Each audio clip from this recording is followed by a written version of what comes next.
كل الناس النهارده بتقولك انا عايز ابقى انفلونسر، انا عايز ازود متابعيني، انا عايز ابدا اشتغل مع براندات. بس لحظه كده، يعني ايه انفلونسر اصلا؟ وبعدين هو كل واحد عنده 50,000 او 100,000 متابع يبقى كده مؤثر؟ ولا الشهره والتاثير حاجه تانية؟ تعال افهمك الموضوع. كلمة انفلونسر اصلا هي جاية من كلمة انفلونس، يعني التأثير. ظهرت الكلمة دي في عالم السوشيال ميديا بداية من 2010، ودي كانت دايما بتتقال على الناس اللي عندهم عدد كبير من المتابعين. بس مع الوقت وتقدم السوشيال ميديا بدأنا نلاحظ ان مش كل اللي عنده متابعين بيبقى بيأثر بجد. ليه؟ لانهم استخدموا التأثير بتاعهم بشكل غلط، بقوا يروجوا لاي منتج حتى لو مش حقيقي، بقى بيقولوا اي كلام طالما الحاجة دي هتجيلهم از جيفت او سبونسر. وبدأت من هنا الناس تفقد الثقة في الانفلونسرز كلهم. وده هنا هينقلنا لسؤال تاني تماما، هو مين بقى اصلا الانفلونسر الحقيقي بجد؟ خليني اصدمك واقول لك ان فعلا الانفلونسر مش بعدد الفولورز اللي عنده. الانفلونسر الحقيقي هو اللي رايه بيتسمع ويتحس، هو اللي لو جه قال لك الكتاب ده كويس انت المفروض تروح تشتريه هتروح تشتريه، وهو اللي لو شارك معاك تجربه لحاجه حصلت له او حاجه هو بيجربها ده بالتبعيه هيأثر في قرار شرائك، وده اللي بيخليك تتأثر بيهم حتى من غير ما تقصد. واكبر غلط احنا كلنا بنقع فيه اننا بنفكر ان التأثير ده محصور بس على مشاهير السوشيال ميديا، لكن في الحقيقه هو اي حد فينا يعتبر مؤثر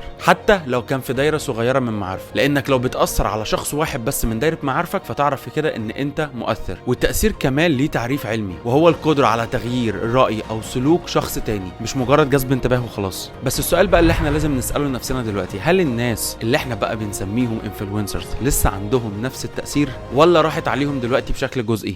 وده بقى اللي هنعرفه في الريلز اللي جايه. انا حامد حافظ، تابعني عشان ابني لك بيرسونال براندنج حقيقيه وفعلا تقدم تأثير للجمهور بتاعك، مش مجرد فقاعه على السوشيال ميديا.